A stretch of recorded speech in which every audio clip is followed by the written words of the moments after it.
மனிதனைச் சுற்றும் மர்மங்கள் என்று வரிசைப்படுத்தினால் இதில் எது மர்மம், எதெல்லாம் மர்மம் இல்லை என்று பிரித்து பார்க்க முடியாத நிலையில் எல்லாம் மாயை என்றும் ஒரே அடியாக அலட்சிப்படுத்திவிட முடியாது. காரணம், இறைவன் படைப்பில் பரவலாக பார்த்தால் ஒவ்வொரு பொருளுக்குள்ளும் மர்மங்கள் புதைந்து கிடக்கின்றன.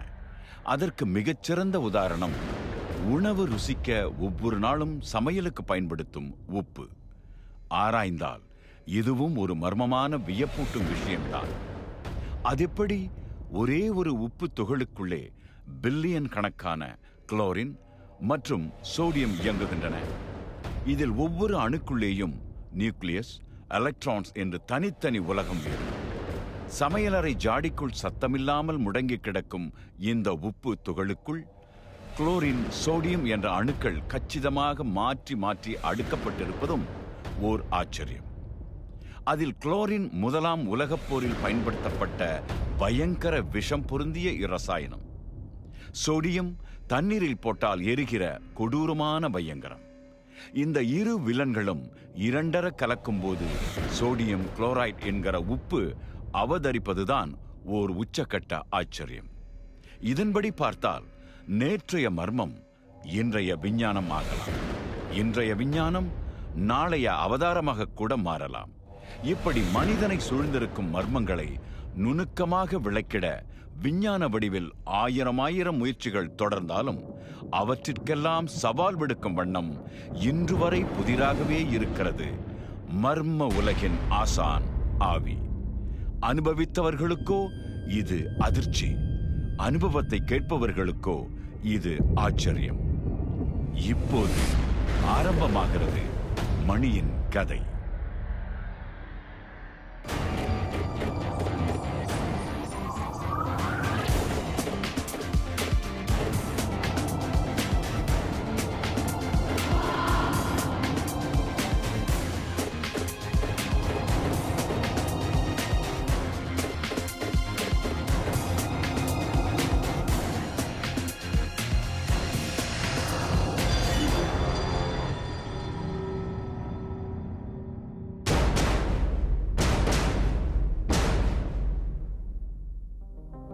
இன்சிடென்ட் வந்து எங்கள் அப்பாவுக்கு நடந்துச்சு. எங்கள் அப்பா வந்து ஒரு டிரான்ஸ்போர்ட் கம்பெனியில் வந்து லோரி வேலை செய்கிறாரு. இந்த சம்பவம் வந்து 3 வருஷம் இருக்கு, அதாவது 2009 நடந்துச்சு. எங்கள் அப்பாவுக்கு ஒரு வாரம் லீவு கிடைக்கும் போது அவரோட ஃப்ரெண்டு ஒருத்தர் பஹாங்கில் கன்ஸ்ட்ரக்ஷன் சைட் மேனேஜராக வேலை செய்கிறாரு. அவர் வீட்டுக்கு 3 நாள் வெக்கேஷன் போது தான் இந்த சம்பவம் நடந்துச்சு.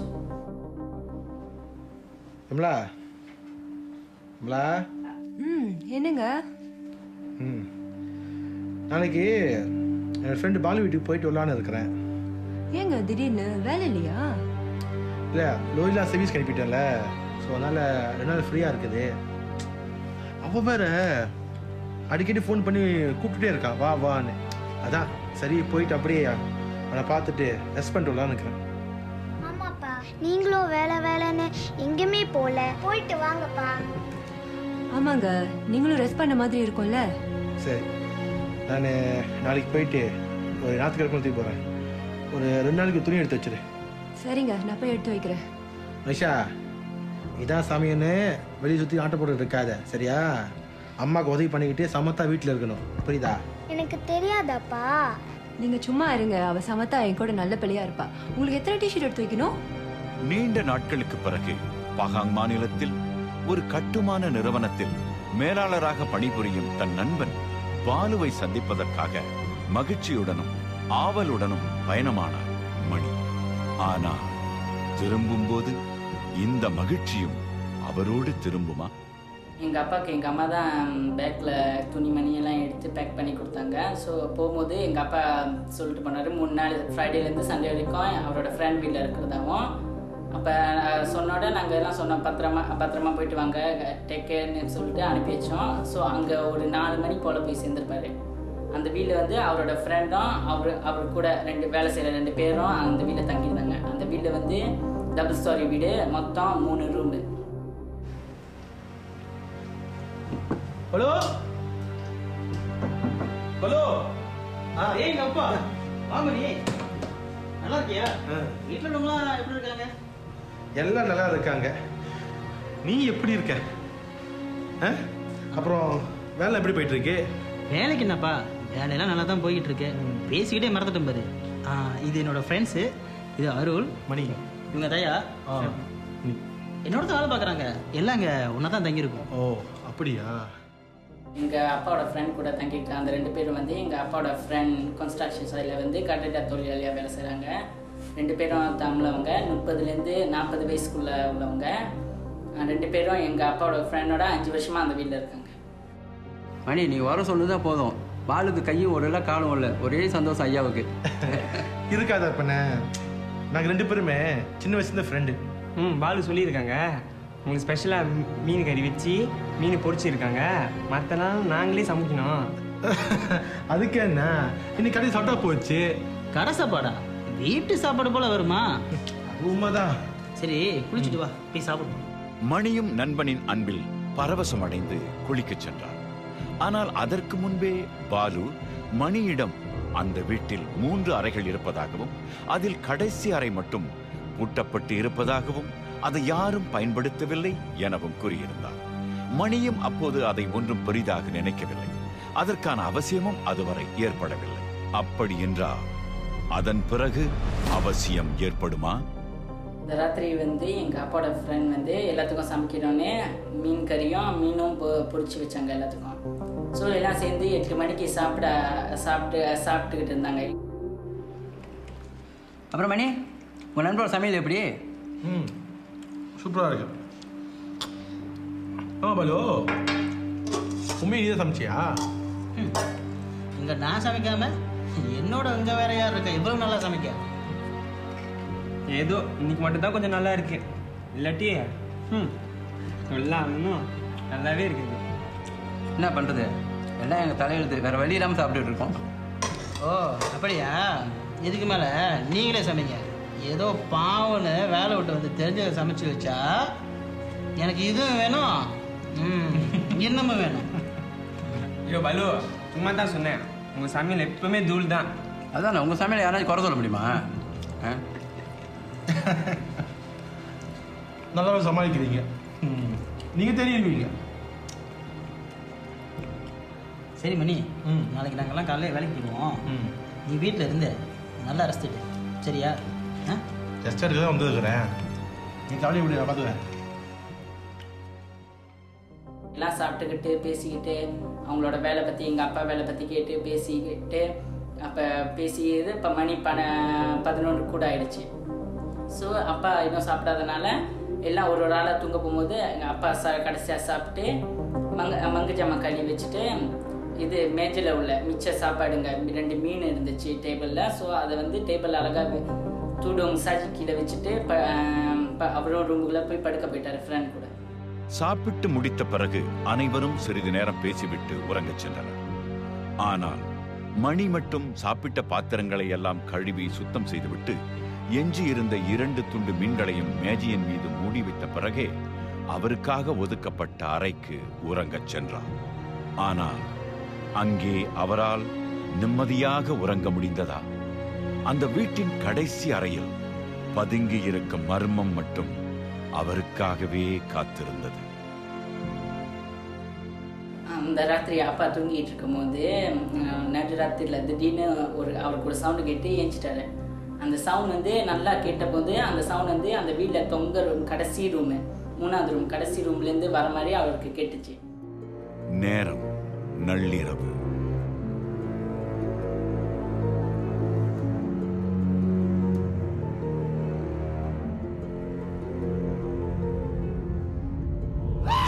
ஒரு பயங்கர ஓசைக்கு பிறகு திடுக்கிட்டு எழுந்த மணி என்னவென்று புரியாமல் அந்த வீட்டில் உள்ள அறைகளை எல்லாம் திறந்து பார்க்க தொடங்கினார்.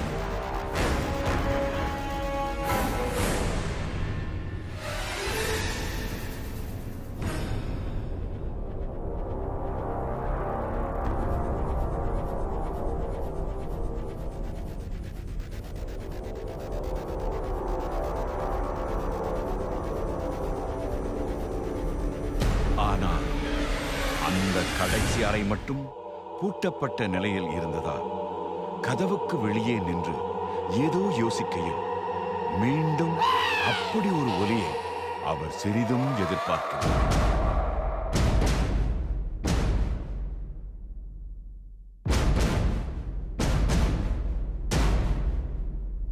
ஸோ வந்து என்ன இந்த ராத்தில் இப்படி ஒரு சவுண்டு கேட்குதுன்னு போய் செக் பண்ணலான்னு போகும்போது அவருக்கு வந்து அவர் ஃப்ரெண்ட் ஏற்கனவே ஓன் பண்ணாரு. அந்த ரூமில் வந்து என்ன சத்தம் கேட்டாலோ இல்லை ஏதாச்சும் நடந்தாலும் போய் திறக்க வேணாம், என்னது கண்டுக்காத மாதிரி இருந்துக்க சொல்லி.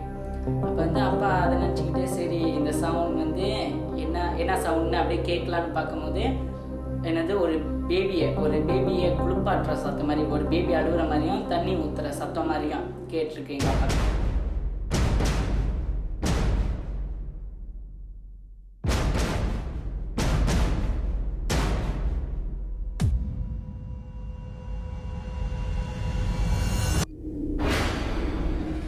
அதன் பிறகு இதெல்லாம் வெறும் பிரம்மை என்று தன்னைத்தானே சமாளித்துக் கொண்டு மீண்டும் உறங்கச் சென்றார் மணி. ஆனால் காலையில் மற்றொரு அதிர்ச்சி அவருக்காகவே காத்திருந்தது. மறுநாள் சனிக்கிழமை.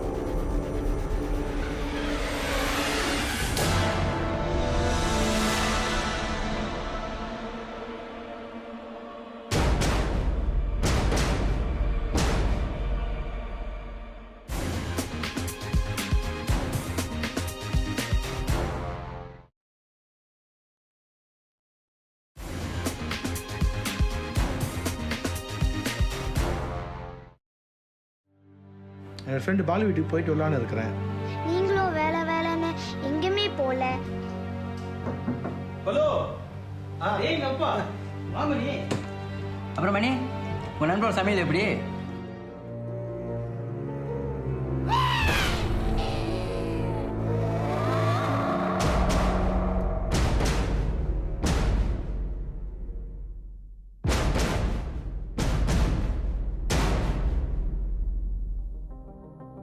ஸோ வந்து மேபி பக்கத்து வீட்டுக்காரங்க தான் அவங்க பேபியை வச்சுருந்து குளிப்பாட்டுறாங்களோன்னு நினச்சிக்கிட்டு அப்பாவும் எதுவும் கண்டுக்காமல் போய் திருப்பி பெட்டில் படுத்து தூங்கிட்டாரு. அப்போ மறுநாள் வந்து எங்கள் அப்பா வந்து கொஞ்சம் ஏர்லி மார்னிங்கே ஏஞ்சிட்டு அந்த சாப்பிட்ட டேபிளை வந்து கொஞ்சம் சுத்தம் பண்ணி வைப்போன்னு போய் பார்க்கும்போது நேற்று வச்சுருந்த 2 பொரிச்ச மீன் வந்து காணா போயிடுச்சு.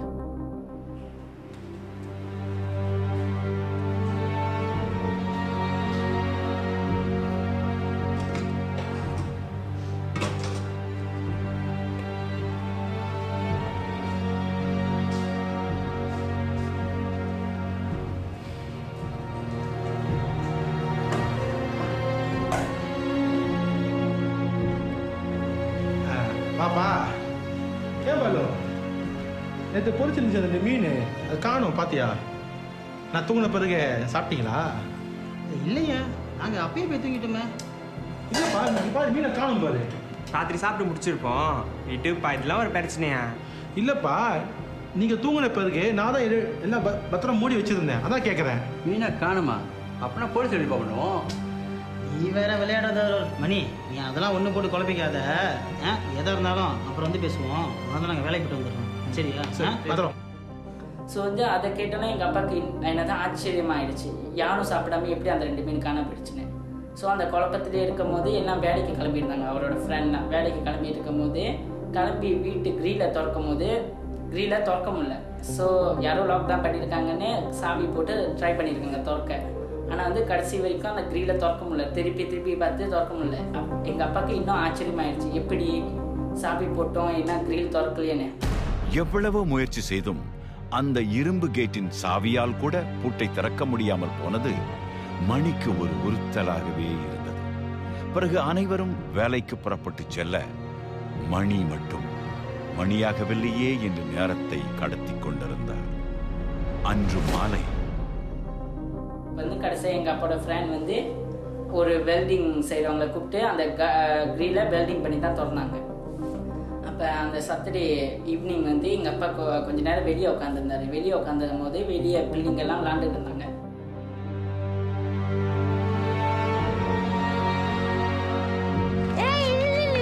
இப்போ நீ தான் பிடிக்கணும். அது பக்கமாக போகுது, அம்மா யூஸ் பண்ணுற.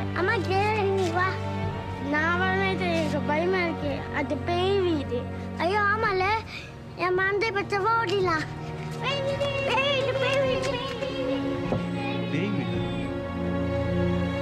பிள்ளைகள் இருவரும் அப்படி சொல்லிக் கொண்டு ஓடியதை கவனித்த மணிக்கு தூக்கி வாரி போட்டது. அதிர்ச்சியில் ஒரு நிமிடம் சிலையானார்.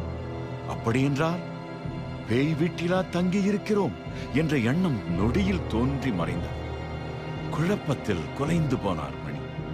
ஆனாலும் எதையும் கண்ணால் காணாத வரையில் நம்ப தவிக்கும் மனம் பாவம் என்ன செய்யும்? தரிசனத்திற்காக காத்திருக்கத்தான் செய்யும். அன்றிரவு அதற்கான தரிசனமும் காத்திருந்தது. அப்போ வந்து அந்த பிள்ளைங்களோட அம்மா அப்பாலாம் வெளியே வந்துட்டு அந்த வீட்டுக்கிட்ட போகாதீங்க, அந்த வீட்டுக்கிட்ட போகாதீங்க, இங்கிட்ட வாங்க, இங்கேயே விளையாடுங்க, எங்கேயே தூரமாக போகாதீங்கன்னு ஏசுனாங்க. அப்போ வந்து எங்கள் அப்பாவுக்கு இன்னும் குழப்பமாக போயிடுச்சு. ஏன் அம்மா அப்பாலாம் அந்த வீட்டு முன்னுக்கு விளையாட வர்றதில்ல, ஏன் பிள்ளைங்களாம் அங்கே பேய் இருக்குது அப்படி சொல்கிறாங்க. அன்றைக்கி ராத்திரி சனிக்கிழமை ராத்திரி எங்கள் அப்பா ராத்திரி வேலையில் ஏஞ்சிருக்காரு டாய்லெட் போகணுன்னு. ஸோ வந்து டாய்லெட்டுக்கும் அந்த தொங்க ரூமுக்கும் இடைவெளிக்கு எட்டதான். நள்ளிரவு நேரம். பாதி உறக்கத்தில் இருந்த மணி எழுந்து கடைசி அறைக்கு பக்கத்தில் இருந்த கழிவறைக்கு சென்றார். அங்கே அவர் கண்ட காட்சி ஒரு நொடி பார்ப்பவரின் ரத்தத்தையே உறைய வைக்கும். அகோர உருவம் ஒன்று முகத்தில் பல வெட்டுக்காயங்களோடு மணியையே கோபத்தோடு வெறித்துக் கொண்டிருந்தது. ஆனால் தூக்க கலக்கத்தில் இருந்த மணி இது கற்பனையா நிஜமா என்று அலசி பார்க்க தோன்றாமல் கழிவறைக்குள் சென்று திரும்புகையில்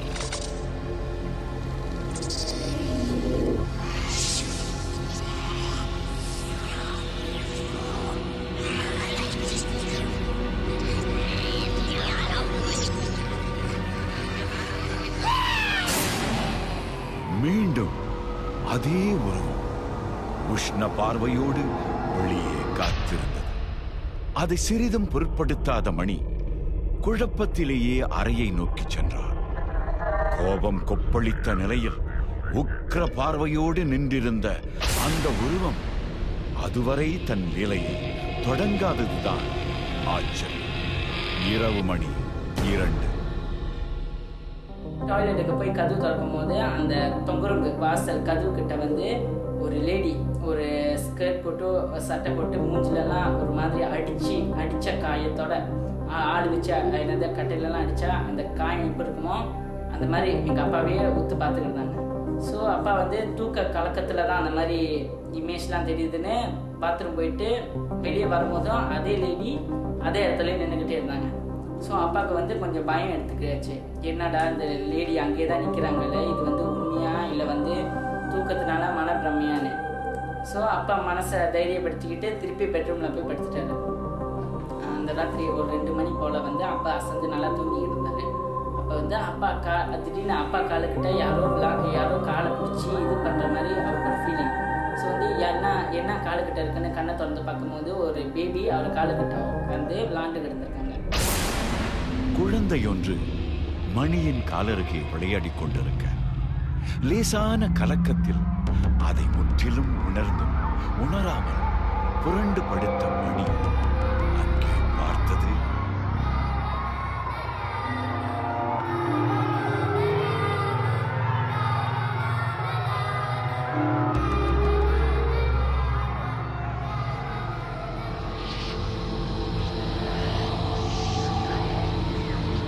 அதே சிவந்த விழிகளோடு சற்று முன் கழிவறைக்கு வெளியே வெறியோடு நின்றிருந்த ஓர உருவம்.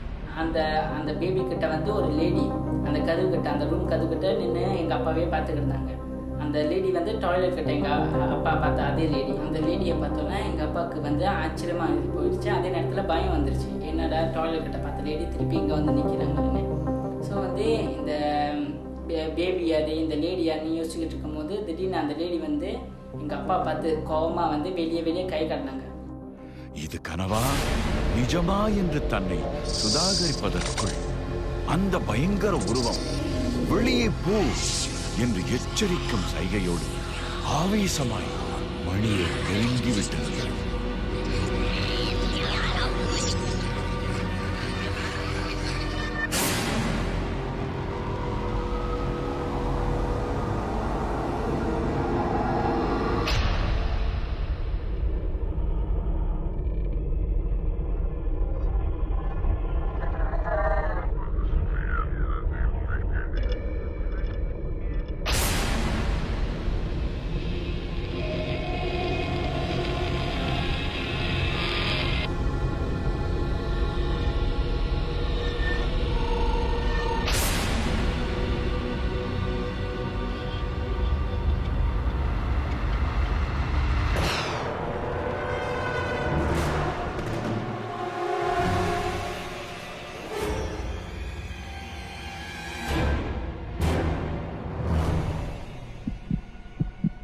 அந்த நொடி இது கனவாக இருந்திடக் கூடாதா என்று மணியின் மனம் கெஞ்சவில்லை. இது நிஜம் என்று உணர்த்தியது அவரின் படபடக்கும் இதயம். அந்த துடிப்பின் ஒலி மட்டும் காதில் எதிரொலிக்க தன் மீது போர்த்திய போர்வையை விலக்காமல் அப்படியே விடியும் வரை காத்திருந்தார் மணி. பொழுதும் விடிந்தது. 10 நிமிஷம் கழிச்சு போர்வை விளக்கி பார்த்துருக்காரு. அந்த லேடியும் அந்த பேபியும் இன்னும் அங்கே இருக்காங்களான்னு தொடர்ந்து பார்க்கும்போது அந்த லேடியும் அந்த பேபியும் அங்கே இல்லை. ஸோ அது அப்பாவுக்கு வந்து பயமாக வந்துருச்சு. அதே நேரத்தில் குழப்பமும் ஆயிடுச்சு, ஏன் இந்த மாதிரி திடீர்னு வந்து மறைகிறாங்கன்னு. என்ன மணி சாயங்காலம் கிளம்புன்னு சொல்லிட்டு துணி பேக்கெல்லாம் தூக்கிக்கிட்டு இப்பயே கிளம்பிட்ட? ஐயா சாமி, நீ நாளை ஓடு, நான் கிளம்புறேன். ஏன் என்னாச்சு? இன்னும் என்ன ஆகணும்? இன்னைக்கு நான் உயிர் எடுக்கிறது பெரிய விஷயம் தெரியுமா? உயிர் போற அளவுக்கு என்ன நடந்துச்சு? கதை கேட்ட நெஞ்சே வெடிச்சு போயிடும். இரவு நடந்த அனைத்தையும் ஒன்றுவிடாமல் மணி பாலுவிடம் சொல்லி முடிக்க, பாலுவிடமோ எந்தவித அதிர்ச்சியும் பயமும் துளியும் ஏற்படவில்லை. மாறாக பாலு சிரித்தவாறு அப்போதுதான் ஒரு உண்மையை மணியிடம் சொன்னார். அப்போ சொல்லி முடிஞ்சோன்னா அவரோட ஃப்ரெண்ட் வந்து சிரிக்க ஆரம்பிச்சிட்டாரு. எங்கள் அப்பா பார்த்தது சிரிச்சுக்க ஆரம்பிச்சோன்னே எங்கள் அப்பாவுக்கு குழப்பமாயிடுச்சு. நம்ம இவ்வளோ சீரியஸான விஷயம் சொல்கிறோம், ஏன் இப்படி பார்த்து நம்மளை சிரிக்கிறாருன்னு. அப்போ தான் வந்து எங்கள் அப்பாவுக்கு புரிஞ்சிச்சு. அவங்களோட ஃப்ரெண்ட் என்ன சொன்னார்னா, உனக்கு வேணா இது புதுசாக இருக்கலாம், ஆனால் எங்களுக்கு இது பழகி போன ஒன்று. பழகி போன ஒண்ணா? டேய், பயம் எப்பறம் அந்த வீட்டில் இருக்கிறீங்க? அது இருக்குன்னு எங்களுக்கு தெரியும். நாங்களும் அதை கண்டுக்கிறதில்ல, அதுவும் எங்களை டிஸ்டர்ப் பண்ணுறதில்ல. டிஸ்டர்ப் பண்றது இல்லையா? அப்புறம் ஏன் என்ன டிஸ்டர்ப் பண்ணுது? அதுதான் எனக்கு தெரியல. நம்ம அதை தொந்தரவு பண்ணாத வரைக்கும் அது நம்மளை தொந்தரவு பண்ணதில்லை. இது வரைக்கும் இந்த மாதிரியும் நடந்ததில்லை. எதுக்கும் நீ வந்து உள்ளுக்கு மன்னிப்பு கேட்டுறேன். எங்களுக்கு பழகி போச்சு. இப்போ வந்து ரொம்ப என்னது பிரச்சனை, எங்களை வந்து என்னதான் டிஸ்டர்ப் பண்ணாலும் துன்புறுத்துறதில்ல எங்களை எந்த விதத்துலையும். நீ புது ஆளுனால மேபி உன்னை இந்த மாதிரி டிஸ்டர்ப் பண்ணியிருக்கோன்னு எங்கள் அப்பா கிட்ட சொன்னார். அப்போ தான் வந்து எங்கள் அப்பாவுக்கு தெரிஞ்சிருக்கு அந்த மாதிரி அந்த வீட்டில் வந்து ஒரு விஷயம், அந்த மாதிரி ஒரு விஷயம் அந்த ரூமில் இருக்கிறதா. உடனே மணியும் தான் ஏதும் தவறு செய்திருந்தால் மன்னித்து விடும்படி அந்த கடைசி அறையின் வெளியே நின்று சொல்லிவிட்டு நண்பர்களிடமும் விடை பெற்றுக் கொண்டு தன் வீட்டை நோக்கி புறப்பட்டார். ஆனால் வரும்போது மணியிடம் இருந்த மகிழ்ச்சி போகும்போது துளியும் இல்லை என்பதுதான் உண்மை. வீடு வந்து சேர்ந்ததும் நடந்த அனைத்தையும் தன் மனைவியிடம் கவலையுடன் சொல்லி முடித்த மணிக்கு அந்த சம்பவத்தினால் ஏற்பட்ட மிரட்சியிலிருந்து மீண்டு பழையபடி இயல்பான நிலைக்கு திரும்ப சில நாட்கள் தேவைப்பட்டன. அன்றிலிருந்து இன்று வரை மணி அங்கு செல்லவும் இல்லை. தன் நண்பன் பாலுவை சென்று சந்திக்கும் எண்ணம் இதுவரை அவருக்கு தோன்றவும் இல்லை. ஸோ வந்து அந்த நேரத்தில் வந்து எந்த சவுண்டும் அந்த லேடியும் வந்து எங்கள் அப்பா முன்னுக்கு வரல. ஸோ மன நிம்மதியோட அங்கேருந்து அந்த வீட்டிலேருந்து கிளம்பிட்டாரு. கிளம்பி சாயந்தரம் போல தான் வீட்டை வந்து அடைச்சார். இத்தனை 3 வருஷம் ஆகியும் வந்து எங்கள் அப்பா வந்து எங்கள் அப்பாவோட ஃப்ரெண்டு, அந்த பஹானோட ஃப்ரெண்டு தான் அப்பப்போ கூப்பிட்டாரு, வா வீட்டுக்கு வந்து தங்க ஒரு 3 நாள். ஆனால் வந்து அப்பா வந்து எப்படியாச்சும் ஏதாச்சும் காரணம் சொல்லி மறுத்துருவார். ஏன்னா வந்து அவருக்கு திருப்பி அந்த சம்பவம் நடக்கக்கூடாதுன்னு. அவர் வந்து ஏற்கனவே நடந்ததை வந்து அவரால் மறக்க முடியல இன்னும் வரைக்கும். இன்னும் அவரை வந்து இது பண்ணிக்கிற பயமுறுத்திக்கிட்டு தான் இருக்கு அந்த சம்பவம்.